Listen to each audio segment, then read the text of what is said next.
So sense of test के बारे में हम लोग डिस्कस करें। The receptors for taste are found in taste buds. ठीक है। टंग की एनाटॉमी फिजियोलॉजी तो डाइजेस्टिव सिस्टम में आएगी, लेकिन यहाँ पे हम लोगों को टंग के ऊपर जो रिसेप्टर्स है कहाँ पे है, टेस्ट बड्स पे है। ठीक है। Most of which are in papillae on the tongue, हम देखेंगे अभी। These chemoreceptors detect chemicals in solution in the mouth. The chemicals are found and the solvent is saliva. If the mouth is very dry, taste is very indistinct. There are five general taste types of tastes. Receptors: sweet, sour, salty, bitter, and savor. Savor, also called yummy or glutamate, is a taste like grilled meat. तो यहाँ पे बताया जा रहा है कि हमारी जो टंग है उसमें टेस्ट बड्स, टेस्ट बड्स अक्सर जो है पैपिलाई में ही है। पैपिलाई कहाँ पे है, यहाँ देखिए। ये आपका टंग है। ठीक है। ये टंग है, ये जो दिख रहा है आपको, ये पूरा का पूरा टंग है। ठीक है। ये ऊपर का हार्ड पैलेट है, ये पीछे। आप देखेंगे सामने अगर जबान को लाएंगे तो घट होगा, पीछे देखेंगे नरम हिस्सा होगा, इसलिए सॉफ्ट पैलेट कहेंगे। टंग है, नीचे मैंडिबल है। ठीक है। यहाँ पे आपको ये ऊपर का हिस्सा जो भी दिख रहा है, ये पूरा का पूरा पैपिला है। ठीक है। यहीं पर शुरू में टेस्ट बड्स होंगे, सॉरी टेस्ट बड्स होंगे ऊपर के हिस्से में ही। ठीक है। और यहाँ पे नेम दे दिया गया, देखिए। और ये टंग है। ठीक है। उसको और से देखिए। ये पीछे का हिस्सा palatine tonsils, lingual tonsil, facial nerve देखिए यहाँ से जा रहा है, ग्लॉसोफेरेंजियल नर्व जा रहा है, और ये पैपिला, ये पूरा हिस्सा पैपिला कहलाएगा। और ये यहाँ पे ऑडिटरी ट्यूब है, ये कान से मुंह में खुलेगा। ठीक है। यहाँ नाक के पास खुलेगा, यहाँ पे नेजल कैविटी। ठीक है। ये देखिए, ये स्वीट, यहाँ पे स्वीट का आपको रिसेप्टर्स होंगे, साल्ट के होंगे, सोर के होंगे, बीटे के पीछे हिस्से में होंगे। ठीक है। और और एक किस्म का आपको जो देखने मिलेगा वो है एक कंबाइन जला हुआ किस्म का टेस्ट। ठीक है। वो भी यहीं पे देखने को मिलेगा। तो ये पूरे एरिया से टेस्ट रिसेप्टर्स के, इससे भी अलावा भी हम टेस्ट, डिफरेंट टेस्ट हम महसूस कर सकते हैं जब हम मिक्स्ड टाइप्स ऑफ फूड खाते हैं जब। ठीक है। और केमिकल्स यूज करते हैं, केमिकल्स के अलग टेस्ट होते हैं, तो केमिकल्स के ऊपर डिपेंड होके हमारा जो पैपेलाई है उसके ऊपर जो रिसेप्टर्स है उसको डिटेक्ट करते हैं। ठीक है। तो इसी में क्या है आपको देखने को मिलेगा। अब ये टेस्ट के लिए जो नर्व आएंगे वो दो नर्व से, एक है फेशियल नर्व, ऑलरेडी हमने पढ़ा, क्रेनियल नर्व, इसका नंबर है 7th और 9th।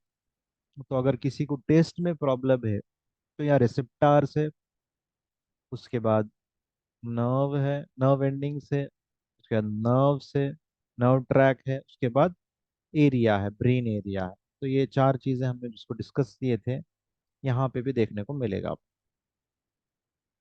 तो ये आपको इस तरह टेस्ट महसूस होगा, किससे, 9th और 7th क्रेनियल नर्व से। और इसका मेन एरिया कहाँ पे, पैराइटल टेम्पोरल कॉर्टेक्स, ब्रेन में कहाँ पे, यहाँ देखिए। यहाँ से नर्व्स आप देखने को मिलेंगे आपको। फेशियल, ये फेशियल नर्व है, यहाँ पे जा रहा है, यहाँ पे ये एरिया में आपको इसका ब्रेन के पास इसका एरिया है। और यहाँ पे आपको ऑसो ग्लासोफेरेंजियल नर्व, ये ब्रेन में इस एरिया में है। यहीं से आपको ट्राइजेमिनल नर्व भी निकलेगा, वो अलग है यहाँ। ठीक है।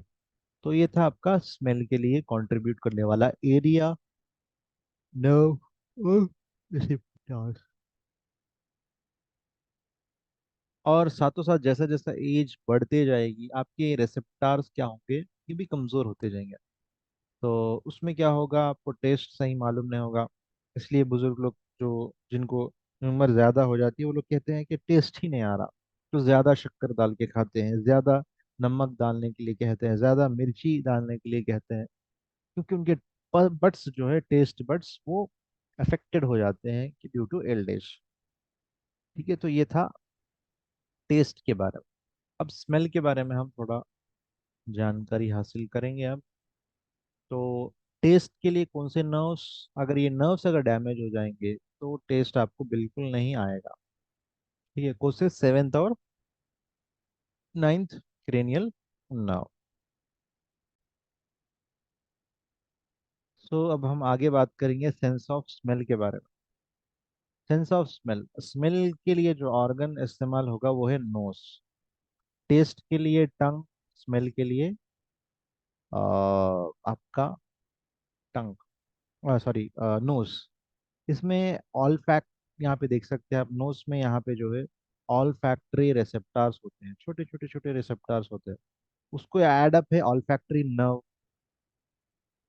हर रिसेप्टार को एक नर्व ऐड है, उसको कनेक्ट करने वाला एक ट्रैक है। देखिए, एक कंप्लीट नर्व्स को कनेक्ट करने वाला एक ट्रैक है। यहाँ से जो कनेक्शन है वो ब्रेन से, यहाँ देख सकते ब्रेन। ठीक है, तो यही पूरा देखिए स्टेप बाय स्टेप किस तरह एक दूसरे से अटैच है। ठीक है, और रिसेप्टार्स होते हैं, इसके खास रिसेप्टार्स होते हैं। वो रिसेप्टार्स क्या करते हैं, ऑल्फैक्टरी नर्व को सप्लाई करते हैं। ठीक है, कहाँ पे है ये, एथेमॉइड बोन के पास या नाक के पास एक हड्डी होती है, इधर से निकल कर यहाँ से जाते वक्त तो ये एथेमॉइड बोन के पास आके जमा होते हैं। उसका मेन एरिया है टेम्पोरल लोब। यहाँ पे टेम्पोरल लोब के पास आपका क्या होगा, एरिया होगा ऑल्फैक्टरी एरिया। हम ब्रेन के पास 10,000 डिफरेंट स्मेल्स को सूंघने की ताकत है। ठीक है, इतने वर्जन्स है, किसी के पास नहीं। तो ये बहुत ह्यूमन ह्यूमन नेटिव बोल सकते हैं, ह्यूमन के लिए स्पेशलाइजेशन है। दूसरे देख सकते हैं आप, जैसा कि स्मेल, दूसरे जैसा कि डॉग है, सबसे ज्यादा उसको 2,000 है। मतलब यहाँ पे 2,000 किस्म का नहीं, 2,000 टाइम ज्यादा स्मेल कर सकता हो। यहाँ पे डिफरेंट टाइप्स ऑफ स्मेल्स को, हम 10,000 टाइप के स्मेल्स को स्मेल कर सकते हैं। लेकिन यहाँ पे डॉग में क्या है, एक दो स्मेल को ही वो उसका रिफ्रेश रेट, यानी वो जो स्मेल करने की ताकत है वो 2,000 ज्यादा गुना है as compared to human being. इसलिए क्या है, कुत्तों को यूज करते हैं जब कहीं कुछ भी चीज़ों को, डॉग स्वैड यूज करते हैं पुलिस में, मिलिट्री में, ताकि चीज़ों को क्या पकड़ सके। ठीक है, अगर हमें सर्दी हो जाए तो हमें क्या होता है, रिसेप्टर्स के ऊपर म्यूकस आके जमा हो जाता है, जिसकी वजह से स्मेल हमें सही महसूस नहीं होगी। जब सर्दी कम हो जाती है, कोल्ड कम हो जाता है, तो रिसेप्टर्स क्या है, इसीलिए देखिए सर्दी की वजह से सर में दर्द कई को होता है। देखिए, ये जो नेजल कैविटी, यहाँ पे कैविटीज है, खाली जगह, साइनस कैविटी, एथेमॉइड कैविटीज, खाली जगह होते हैं। जब हमने क्रेनियल के बारे में डिस्कस किया था, वहाँ पे बताया था वो, तो वो कैविटीज में आके म्यूकस जमा हो जाता है। और यहाँ पे नेजल के पास जब ज्यादा म्यूकस जमा हो जाएगा तो नर्व सेंसेशन में क्या है, रुकावट आ जाती है, जिसकी वजह से यहाँ पे टेम्पोरल रीज में ज्यादा दर्द होता है। सर्दी होने वालों को यहाँ पे ज्यादा दर्द होता है और वजन दिखता है यहाँ। की वजह यही है क्योंकि नर्व वहाँ पे डिस्टर्ब। ठीक है, तो ये था आपका सेंस ऑफ स्मेल के बारे में। अब हम बात करेंगे हंगर एंड टर्स्ट के बारे में। सोते हुए सुन रहे हैं। चलिए, तो अब हम बात करेंगे हंगर एंड थर्स्ट के बारे में। हंगर एंड थर्स्ट में भी कॉल वेसिरल सेंसेशन, यानी ये महसूस होता है आपको पेट से, इंटरनल ऑर्गन से। ठीक है, मतलब ये कॉम्प्लेक्स चीज है, पहले समझा जाता था लेकिन अब अगर इसको देखा जाए तो बहुत आसान है। यानी हमको कैसे भूख लगती है, इंसान को कैसा मालूम कि उसको भूख लग रही है। ठीक है, ये एक ऐसी चीज समझी जाती थी कि बहुत कॉम्प्लेक्स चीज है, बहुत सारे ऑर्गन्स आपस में मिलके बात करते होंगे फिर जाके ऐसा होता होगा, ऐसा समझी जाती है, लेकिन ऐसा नहीं है। इसमें क्या है, हमारे हाइपोथैलेमस में कुछ रिसेप्टर्स है, क्या करते हैं ये, हंगर को डिटेक्ट करते हैं। कैसा, जब हमारे ब्लड में न्यूट्रिशन लेवल्स कम हो जाए, या हार्मोनल लेवल्स कम हो जाए, या फिर इंटेस्टाइन, ये सब चीजें क्या है, ऐसी चीजें हैं, ये चीजें हार्मोन रिलीज करती।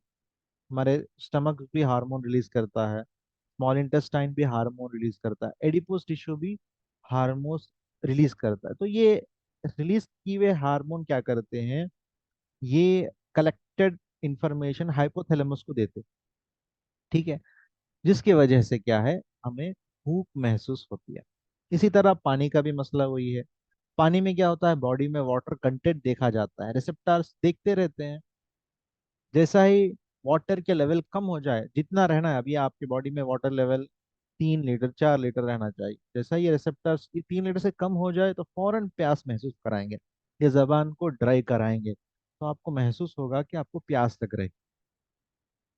लेकिन ये ऐसा नहीं कि आप जाके दिमाग पे उसको जोर देंगे तभी महसूस होगा। कुछ सिग्नल्स आएंगे, लाइट सिग्नल्स आएंगे, आप उसको बार बार अवॉइड करते चले जाएंगे तो वो सिग्नल्स लॉस्ट हो जाएंगे, तो ज्यादा देर तक आपको भूख नहीं लगेगी, ज्यादा देर तक आपको प्यास नहीं लगेगी। ठीक है, तो ये चीजें ध्यान में रखना है। जैसा ही प्यास लगी, अगर आप पानी पी लेंगे तो हाइपोथैलेमस आपके इस फंक्शन को क्या करेगा, बॉडी में कंटिन्यूटी रखाएगा। अगर आप उसको अवॉइड करेंगे तो हाइपोथैलेमस भी अवॉइड करेगा, जिससे लॉन्ग टर्म तक आपको प्यास नहीं लगेगी। अच्छा, अब क्या होता है, बाजू लोग पेट भर के खाना खाते ही रहते हैं लेकिन उनका पेट भरता नहीं। क्यों? क्योंकि इसमें ब्लड के लेवल्स में डिफिशिएंसी आ चुकी है न्यूट्रिशंस की, इसकी वजह से आप को ऐसा महसूस नहीं हो रहा कि आपको भूख खत्म हो गई।